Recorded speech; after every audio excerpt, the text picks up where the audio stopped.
when it comes to interviewing, there is a process that goes with the idea of live the moment. There's the pre-moment, the moment, and the post-moment. Okay? In the pre-moment, there's things that you need to do before you go into the interview. Some of these things will be obvious, but some not so much. So let's use an example of a client, and using that as kind of a case study I think will help you understand what you need to do with every interview. Let's say you have 4 people you're going to be meeting with on a panel interview. What do you do in the pre-moment to get ready for that interview? Okay, so first of all, you want to think to yourself, do you know anyone that actually works at the company? Can you talk to them? Could they tell you about the person you're meeting with? Can they tell you about the company, right? What kind of inside information can you get in order to use that when you go in? Because someone might be able to tell you, hey, the guy you're meeting with, he really is like kind of a keep it short and sweet, get to the point type of person. Well, that would be very helpful to know, right? Because especially if you kind of run on a lot, to be able to know, okay, I've got to really remind myself to stay sharp in my answers. And so any kind of inside information like that about them, the company, what they're really looking for in the person for the job, that's really great. So always check to see if you have someone that you could kind of get that information from.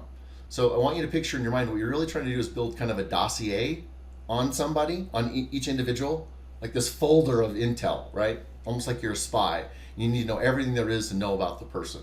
Now, the person you're talking to might be an external recruiter or even an internal recruiter. Sometimes these people will tell you that kind of information. So I'll give you an example. This client that's getting ready for this interview, he was told by the recruiter, it wasn't even like that, and didn't seem like that big of a deal, but it was when he told me what the recruiter told him, and I explained to him why it was so important, because he said, the recruiter said that the guy had mentioned, I just want to be able to turn this over to somebody and never have to worry about it again. Because the company had just gone through an acquisition, and this guy was in charge of it all, but he was hiring someone to actually do it, and he didn't have any experience doing it, so he didn't want to have to learn how to do it, right? So he needed to make sure that the guy he did hire could just handle it, and he'd never have to worry about it anymore. That was very important. So I told the client, which I'll tell you in a second, this is how you use that information in the interview, and it will kill everybody else that you're going against, and I'll explain it in a second. So information from people that you might know on the inside, information from the recruiter or things that they might have said. The third would be basically looking on their LinkedIn for any information you can that you have in common, first of all, right? So did you go to the same university? Do you both help out at the Boys and Girls Club, right? Anything professionally on there that you're like, oh, yeah, we have that in common. We're part of the same association, okay? So professional things that you could kind of build rapport on. Most people don't think to look beyond LinkedIn. And you might think, because it would be kind of creepy, right? If all of a sudden you looked at Twitter and you found some tweet, how do you even bring that up in the interview where they don't look at you like, wait, how do you know that? Where it doesn't blow up on you, right? Trust me, build the dossier. You'll never regret having too much information on the person. So let me give you some examples. The AI that I was talking about, I want to be able to build a system where I can go in and say, okay, here's the person, Todd Valentine. Here's his URL to his LinkedIn. Here's his URL to Facebook. Here's his URL to Twitter. Search.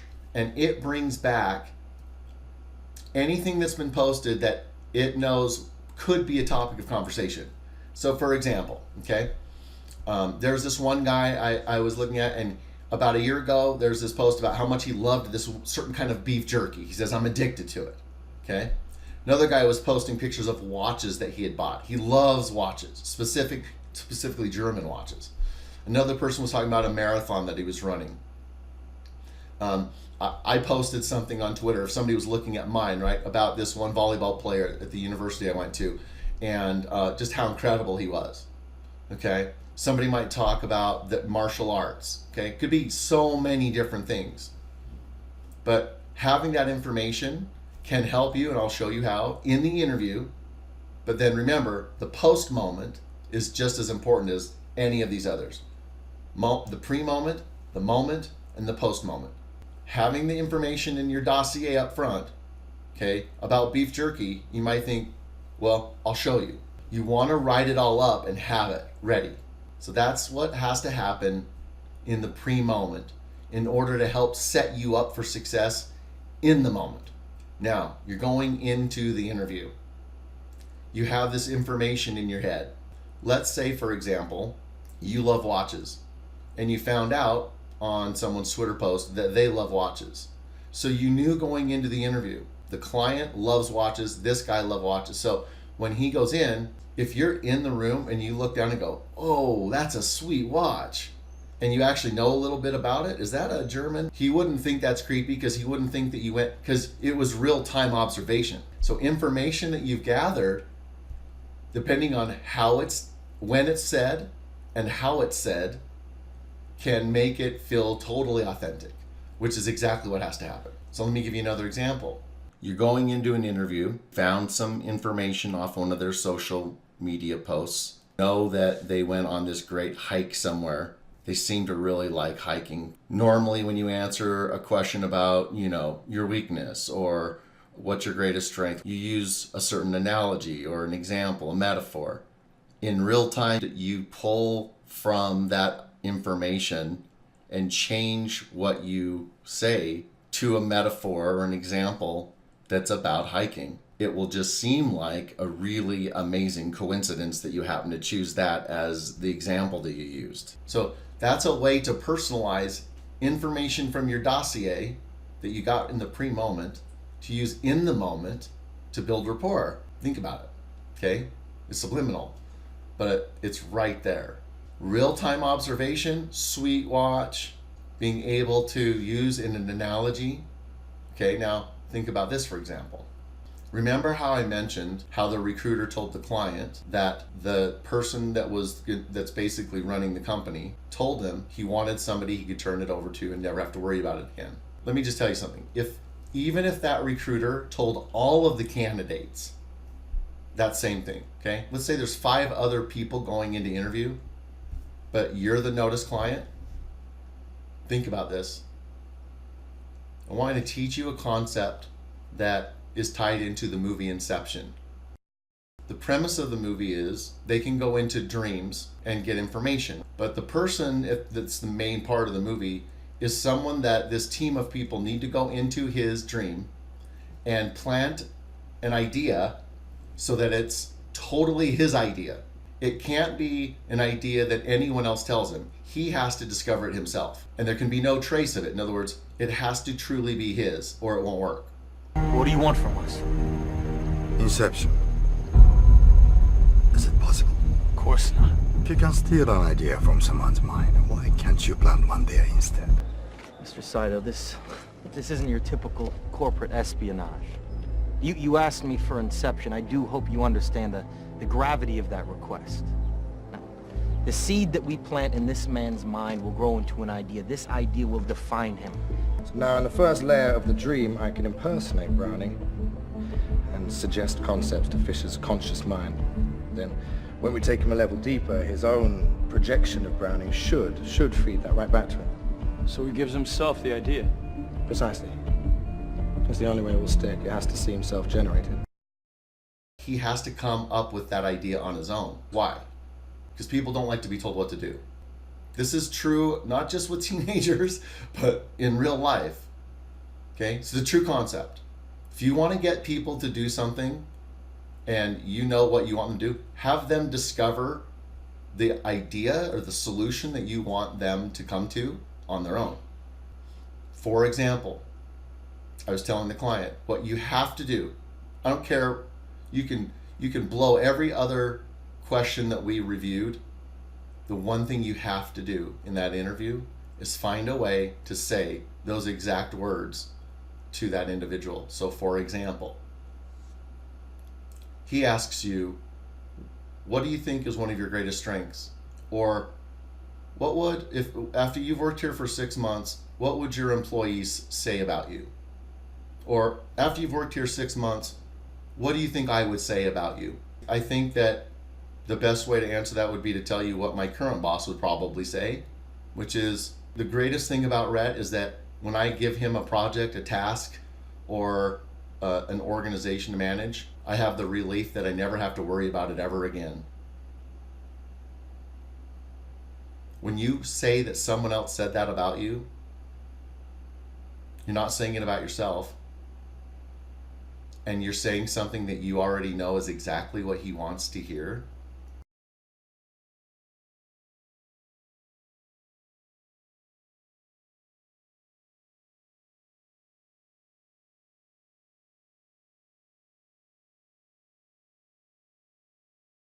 But when you put it in the context of what my boss would say, or I think what my colleagues would say, is working that in, knowing that that's important to him, you're allowing him to come to that understanding on his own.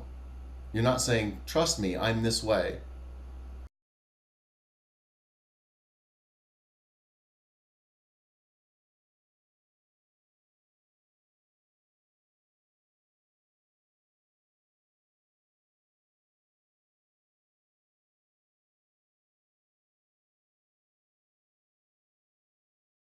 Let me give you another example, because I think examples are very helpful to understand how to do this.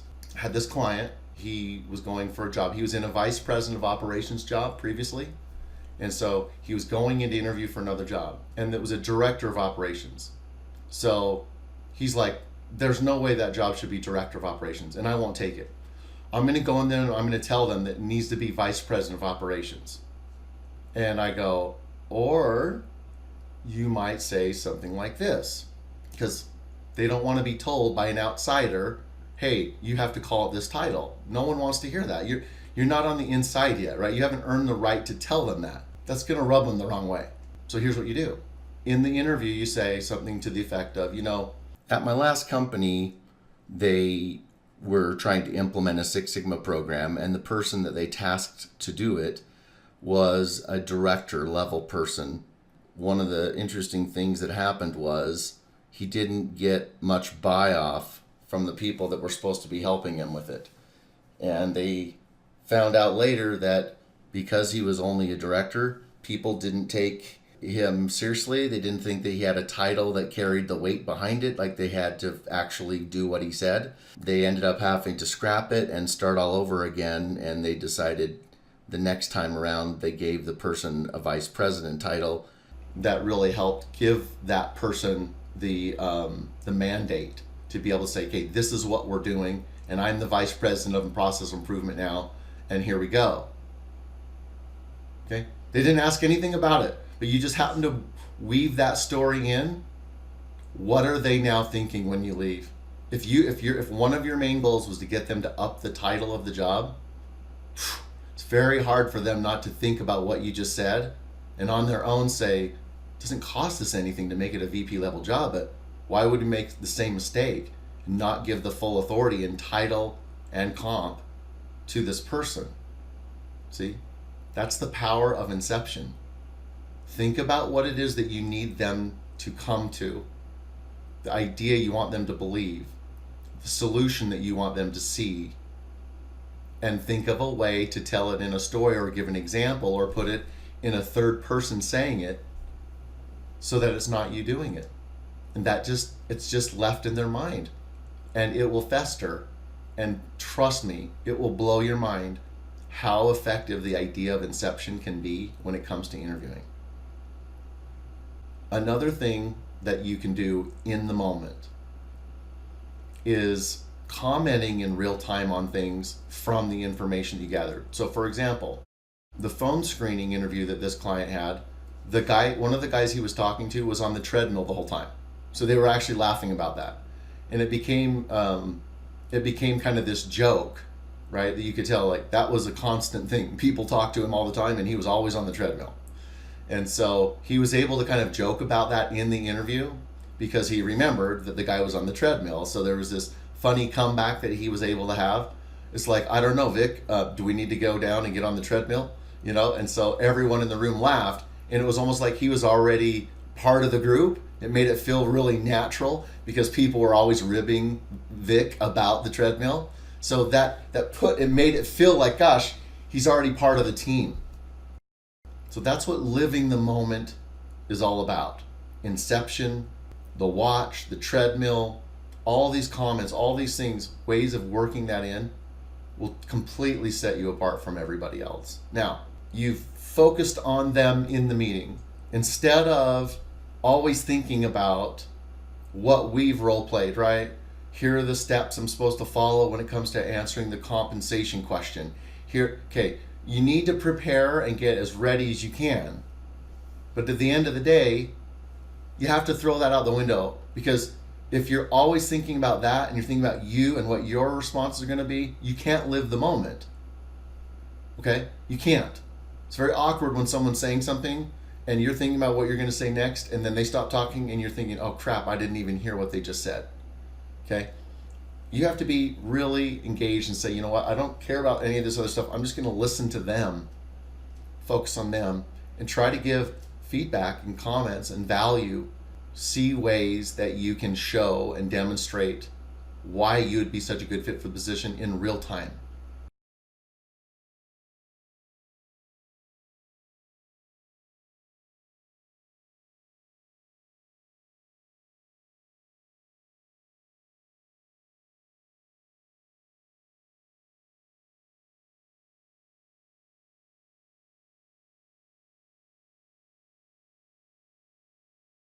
The post moment is one of the most powerful elements of this as well, because you still have information you maybe didn't use from the dossier, right?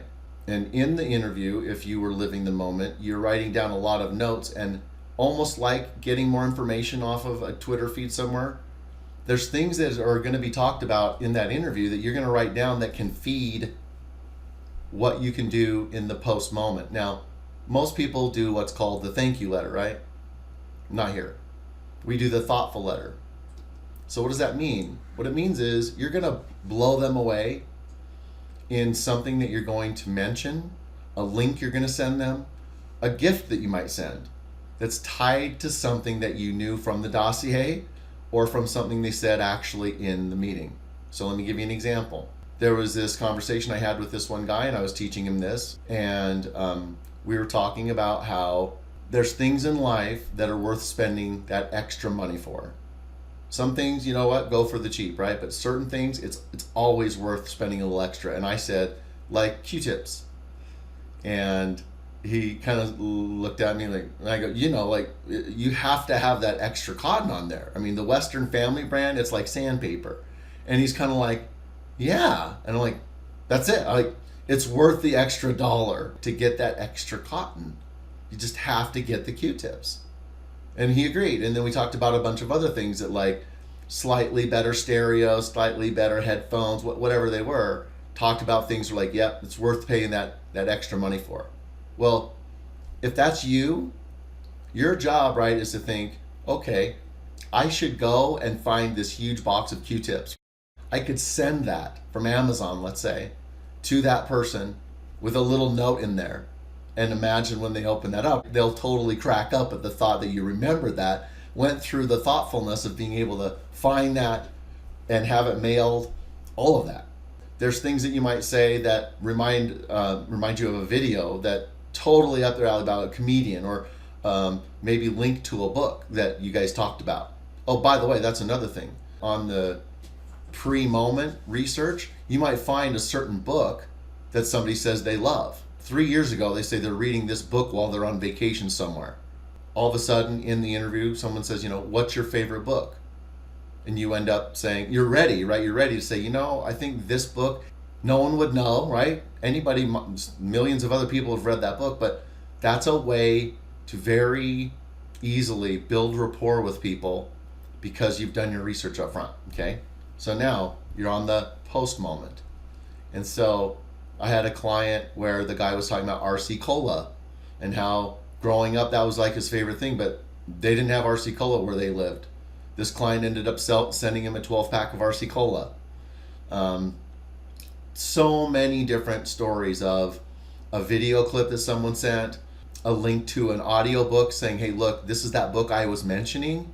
It's really amazing. And you just gift it to the person. right? Now, you can't go buy someone Dallas Cowboys tickets, right? The gift has to be equal to what the setting is. It has to be appropriate. It can't look like you're trying to buy them, okay? But a box of 1,000 Q-tips, right? That's $7. No one thinks you're trying to buy them. That is just a really thoughtful and funny thing, and something that really sets you apart from anybody else that just sends the email that says, you know, Dave, I just want to say that I'm more convinced than ever, blah, blah, blah. They don't care about that. It doesn't register. It's not something that they're going to remember, right? Listen, there's an unspoken question in an interview. Every interview. It's unspoken, but it's understood. And everything that they're asking you and everything you're saying is against this filter, which is prove it. Show me. Like, remove the risk that I feel about that. So to the degree that you can actually do what you're saying right there in front of them, right after the interview, you say you're thoughtful, you say in your management style that you're really all about getting to know each individual employee and what really makes them tick, and you go into that whole monologue and it all sounds really good. He doesn't really know that, right? But 3 days later, when he gets this really thoughtful gift that you found online and sent to him that's appropriate, is there any question in his mind? No. So any action that you can do that will prove the claims that you're making is all someone really wants. So if you say you're thoughtful and you say this is your management style, think about how you can show your management style right there. If you say you're a good listener, be a good listener.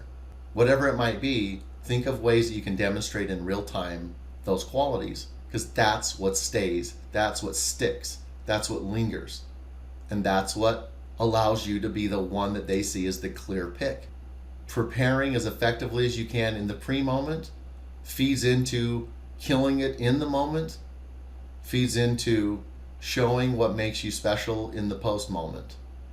If you can master this, you'll be unstoppable.